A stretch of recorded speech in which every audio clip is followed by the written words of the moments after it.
ክብር ለእግዚአብሔር ይሁንለት። እንደ እግዚአብሔር ያለ ማንም የለም።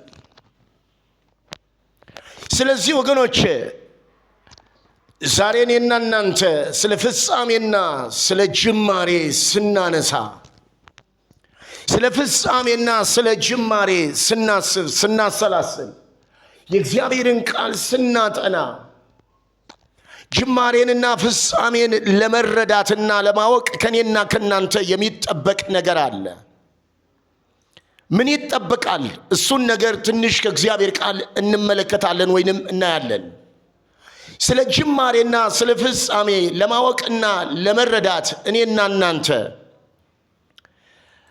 እናንተ ጅማሬንና ፍጻሜን ለማወቅ ወይንም ደግሞ በዚህ ምድር ላይ ስንኖር ለስንት ዘመን እንደምንኖር ለስንት ዓመት እንደምንኖር ለማወቅና ለመረዳት እኔና እናንተ የእግዚአብሔርን ቃል መረዳት፣ የእግዚአብሔርን ቃል ማወቅ ይጠበቅብናል። እዚህ ምድር ላይ እንግዶች ነን። እዚህ ምድር ላይ እንግዶች ነን። በዕብራውያን መጽሐፍ ላይ የእግዚአብሔር ቃል ሲናገር ስለ እንግድነት እንዲህ ብሎ ይናገራል። ይህን ቃል ባነበው ደስ ይለኛል። ዕብራውያን ምዕራፍ 11 ቁጥር 13 ላይ እንደዚህ ይላል፣ እነዚህ ሁሉ አምነው ሞቱ ይልና የተሰጣቸውን የተስፋ ቃል አላገኙም፣ ዳሩ ግን ከሩቅ ሆነው አዩትና ተሳለሙት፣ በምድሪቱ እንግዶችና መጻተኞች እንደሆኑ ተረዱ ይላል።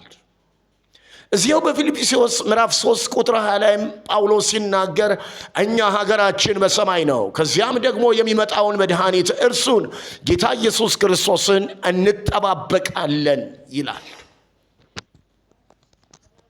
ወገኖች በዚህ ምድር ላይ እንግዶች መሆናችንን ልናውቅ ይገባል። ስለ ፍጻሜና ስለ ጅማሬ ለማወቅ ሕይወታችን አሁን በምድር ላይ ተጀምሯል፣ በሰማይ ግን ለዘላለም ይቀጥላል። ሕይወት በምድር ላይ ተጀምሯል። እዚህ ምድር ላይ እንግዶች ነን። በእንግድነት ዘመን በእንግድነት ሀገር ነው የምንኖረው። በእንግድነት ምድር ነው የምንኖረው። የቀደሙት አባቶች፣ የእምነት ሰዎች በዕብራውያን ላይ በዚህ እንዳነበብኩትኝ እንግዶችና መጻተኞች እንደሆኑ ተረዱ ይላል። እዚያው ዕብራውያን ምዕራፍ 13 ቁጥር 14 ላይ በዚህ የምትኖር ከተማ የለችንምና ነገር ግን ትመጣ ዘንድ ያላትን እንፈልጋለን ይላል። በዚህ ምድር ላይ ዘላለማዊ መኖሪያ ከተማ የለንም ነው የሚለው። ዘላለማዊ መኖሪያ ምድር፣ ዘላለማዊ መኖሪያ ስፍራ የለንም። መኖሪያ ሌላ አገር አለ፣ ሌላ ከተማ አለ፣ የበጉ ከተማ አለ። አበጉ በስሙ ላመኑ ስፍራ አዘጋጅላችሁ ዘንድ እሄዳለሁ ብሎ እንደተናገረ በጉ ያዘጋጀው ክርስቶስ በቀራንዮ መስቀል ላይ በመሞቱ ደሙን በማፍሰሱ ምክንያት የተዘጋጀ ሌላ ሀገር አለ፣ ሌላ ከተማ አለ፣ ሌላ ምድር አለ፣ ሌላ የዘላለም መኖሪያ አለ፣ ፍጻሜ የሌለው ለዘላለም እዚያ ገብተን የምንኖርበት ሀገር አለን። አንተ ሀገር አለህ በሰማይ። ፍጻሜህን ወቀው። ፍጻሜያችንን እንወቅ። በምድር ላይ እንግዶች ነን። በምድር ላይ መጻተኞች ነን። እዚህ ምድር ስንኖር ላይመቸን ይችላል። ለስጋችን የሚያስፈልገንን ላናገኝ እንችላለን። ልናጣ፣ ሊርበን፣ ልንቸገር፣ በተለያየም ውጣ ውረድ ውስጥ ልናልፍ እንችላለን። ምክንያቱም እዚህ ምድር የምንኖረው ጊዜያዊ ስለሆነ በተበላሸ ዓለም ሰይጣንና ኃጢአት ባበላሹት ምድር ስለምንኖር፣ ሰይጣንና ኃጢአት ባበላሹትና በተበከለ ምድር ስለምንኖር፣ በተበላሸ ምድር ስለምንኖር እዚህ ምድር ላይ እንግዶች ነን። እዚህ ምድር ላይ መጻተኞች ነን። እዚህ ምድር ላይ በእንግድነት ስንኖር አይመቸንም። በእንግድነት ሀገር፣ በእንግድነት ምድር ስንኖር አይመቸንም። ወንድሜ ሊመችህ አይችልም። እህቴ ሊመችሽ አይችልም። ስለዚህ ወገኖቼ ዛሬ ፍጻሜያችንን ልናውቅ፣ በምድር ላይ እንግዶች መሆናችንን ልንረዳ ይገባል። በዚህ ምድር ላይ እንግዶች ነን። ሌላው ፍጻሜያችንን ለማወቅ ብድራታችንን በሰማይ የምንቀበለውን ብድራታችንን ትኩር ብለን ልንመለከት ይገባል። በዕብራውያን ምዕራፍ 11 ቁጥር 23-26 ላይ ሙሴ ብድራቱን ትኩር ብሎ ተመለከተ ይላል። ሙሴ ብድራቱን ትኩር ብሎ ተመለከተ። ስለዚህ በእምነት የሚገኘውን ብድራቱን በእምነት የሚወርሰውን አሰበ ብሎ ነው የሚናገረው።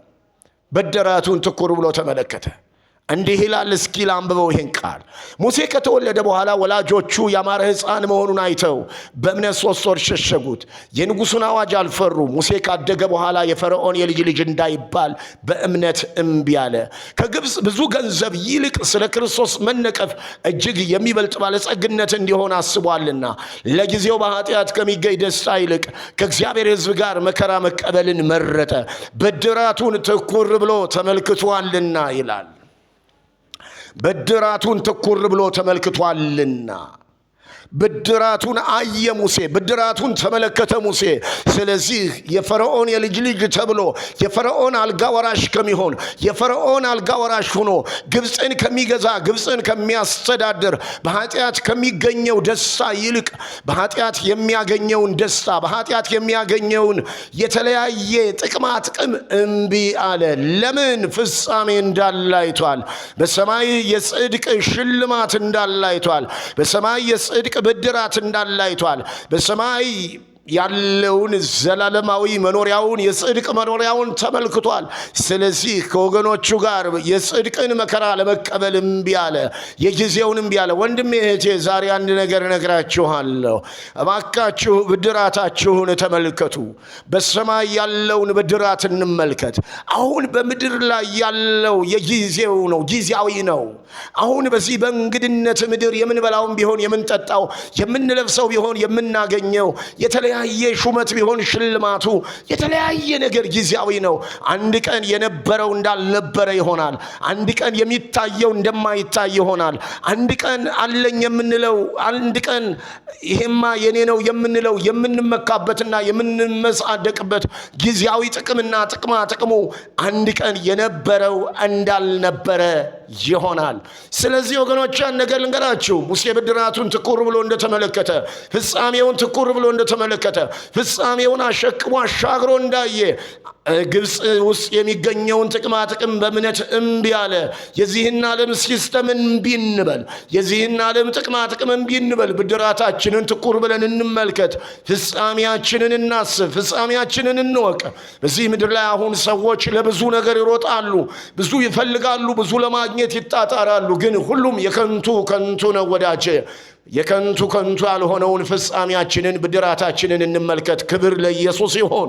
ወገኖቼ ልንጸልይ ይገባል። እንደ እግዚአብሔር ያለ ማንም የለም። እንቀጥላለን።